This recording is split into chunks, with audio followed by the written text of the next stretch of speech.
Hello YouTube, and welcome to a brand new episode of CGL's Collectibles. Yes, drop New Jersey, and we are now just CGL's Collectibles. I hope you guys enjoy the fun new intro to this video. And I do apologize for having not posted in a while. Everything's been really busy, but I had time to post this video today, and I think it's going to be a lot of fun because I'm showing you guys my 2023 New York Comic Con epic haul. I never spent this much money before in my life on comic books and collectibles, and I think it'll be a while before I do it again. Everything here from awesome toys to awesome comics, big key issues, and high-grade stuff. I just want to take you through my buying process. I know what I paid for everything. I know why I bought it, and I just want to share my thoughts on the whole experience of New York Comic Con 2023. And I know I'm late, but better late than never. All right, guys, so let's get into this short but sweet haul from New York Comic Con 2023. I'll start off with this book because it was kind of a mistake buy. I mean, it wasn't, but it was. This is Black Magic from 1961. I don't know anything about Black Magic books. If anybody in the comment section wants to fill me in on what this is.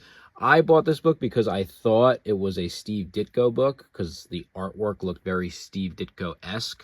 I believe he did some Black Magic artwork, but not this particular book. So I'm kind of upset that I got it. Like, it wasn't really a waste, but at the same time, I wouldn't have bought this if I had known exactly what it was. I thought it was Steve Ditko, and it wasn't, but that's okay. This is probably the least exciting thing I bought, and that is a Journey into Mystery 118, obviously a Thor book, and this is the first appearance of the Destroyer, a huge villain in the Thor storyline, and also he was the villain in the first Thor movie. One of the villains, I should say. Not a super nice copy. Like, I wouldn't say this was like a 7.0 or better, but I mean, it's every bit of a 5 and maybe better than that. I don't really care because the price was really good. I pulled it out of a guy's bin. He didn't have anything priced. He was kind of pricing things as you pulled them out, which I thought was pretty crazy for something like New York Comic Con. You'd think he'd be a little more prepared for the show, but he was just pricing things at will. So he said, I want to say it was a while ago, don't quote me 100%, but I think this book was like 40 or 45 bucks, and I just thought it was a great deal. I didn't think he was going to say that, so when he said 40 bucks for it, I was like, yeah, I'll take that. So it's a really nice copy. This one, super stoked, super exciting. Been looking for this for a long time and was never able to find it at a price point that I liked. Usually, anytime I see this is obviously a Dark Magician from Yu-Gi-Oh! This is the action figure, which is so cool. I had this as a kid. I don't remember this box at all. I just remember the figure, and I actually still have the figure. I lost the his staff, and I don't even remember what these were as a kid. But I remember having the figure, I remember having the staff, and I still have the original figure. But these were made by Konami, I believe in like 2002. They're kind of hard to find in the box. Not that they're impossible, but hard to find in the box. And this box is in really good condition, if anything. So this definitely is a nice conditional piece. And again, I've seen these before on eBay and stuff sell for over anywhere between like $90 to $120, and that's out of my price range for something like this. That's kind of like top price. I got this for 60 bucks. So I was super stoked to get this. It's a childhood memory. It's a piece that I've been searching for probably 5+ years, and to own one now, this one's not going anywhere anytime soon. Super happy about that. Now this, some of you guys know what this is, some of you may not. This is a Pocket Hero Batcopter. This is a super rare toy to find in the box. Like, the box is almost always gone in this. Obviously got some water staining down here. This is a Mego toy from 1976. I don't want to open it. Maybe I can open it. So this toy came from a extremely reputable seller. If you watch my only New York Comic Con video from New York Comic Con 2022, this seller made an appearance in that video. Mark Huckabone, a lot of people know who this guy is. He's really big in the toy community and just the pop culture collectibles community. He's a Mego expert. He's probably the most well-known Mego expert on the planet.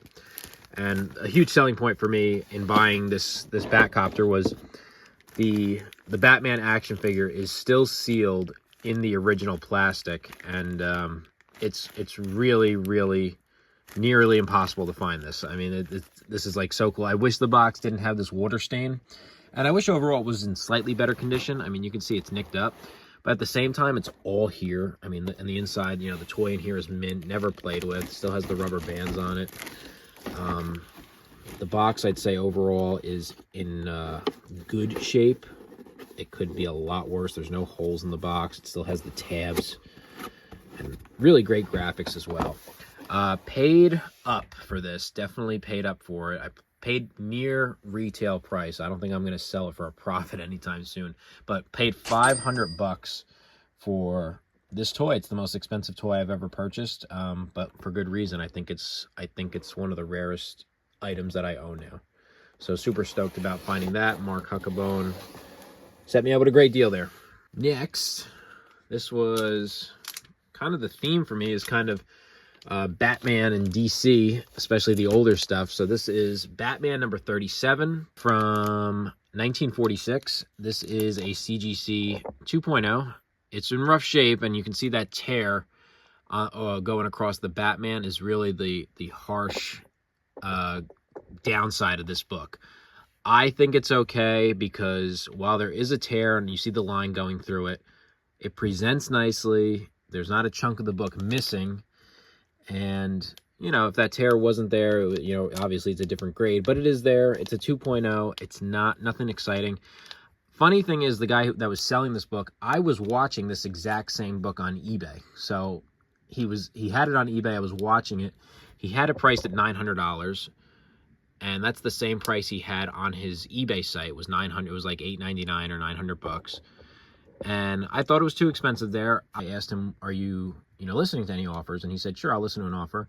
And I said, "I've been watching this book on eBay. Would you take $700 for it?" And he just didn't hesitate. He just kind of said, "Yeah, I'll take that." So $700. I'm happy with it. It was the first Golden Age DC book that I've owned. Also, fun fact, it's a minor key. It doesn't say it up here in the book's description. It just says Joker cover and story. But this is the technically first appearance of the Joker mobile and the Joker copter, if that means anything. But I liked it because of the Joker, iconic Joker artwork. Jerry Robinson obviously, invented a lot of these villains, and this is like that's why I bought it. Is this shot right here? It's really good. For $700, it's not the best conditioned book, but I believe that anything Batman Golden Age is a pretty good buy. So I'm really happy with that.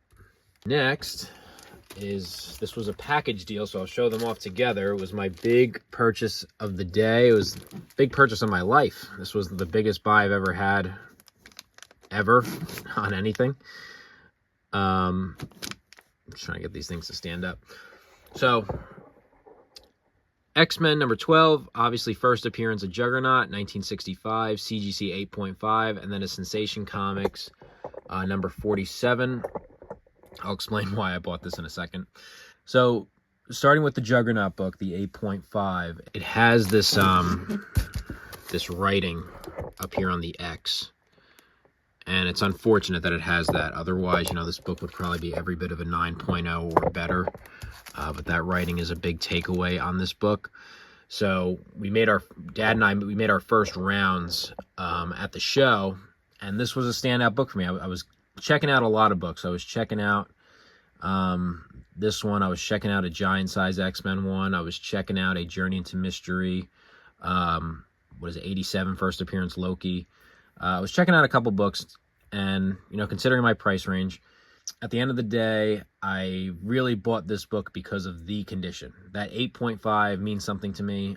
It's definitely of the upper echelon of X-Men 12s. You guys, anybody that's watched this channel for any significant period of time knows that Juggernaut is my favorite villain and probably my favorite character in all of Marvel. Kind of a tie between him and the Hulk, so those are always fun battles.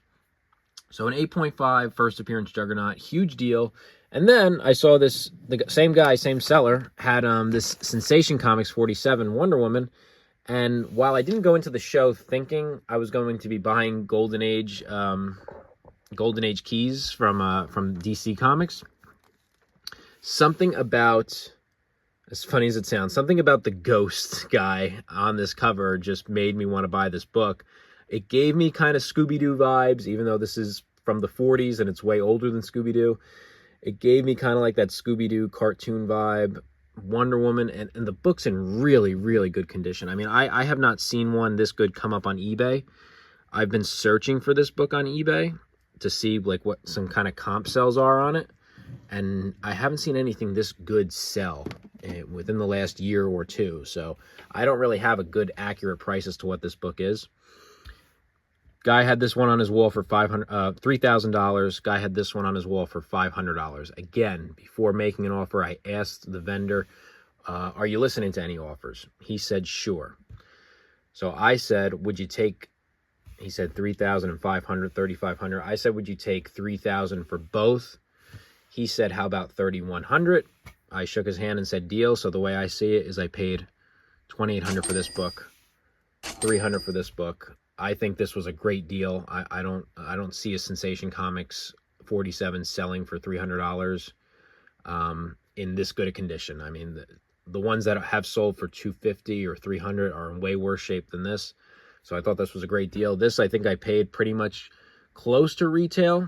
I do think that an 8.5 Juggernaut he had it pretty much right on the ball. I'd say anywhere between $2,800 and $3,500 is what this book can go for on any given day. So I think I got it at the lower end of the high retail price, but I'm really happy with it. I don't plan on selling it. It's going into the personal collection forever and ever. Even if I got a better one, which will be tough, but that's pretty much it. That was my comic book haul from New York City Comic Con 2023. It was an epic one. I wish I had put it on camera. This way you guys can all see it go down live, but there's the full-blown recap. Hope to see you guys soon. I hope to be making more videos in the future, and catch you in the next one. Goodbye. And one more thing before I go. If you guys are interested, check out my new YouTube channel. My girlfriend and myself, we are making a movie reaction channel. Yes, we're doing that.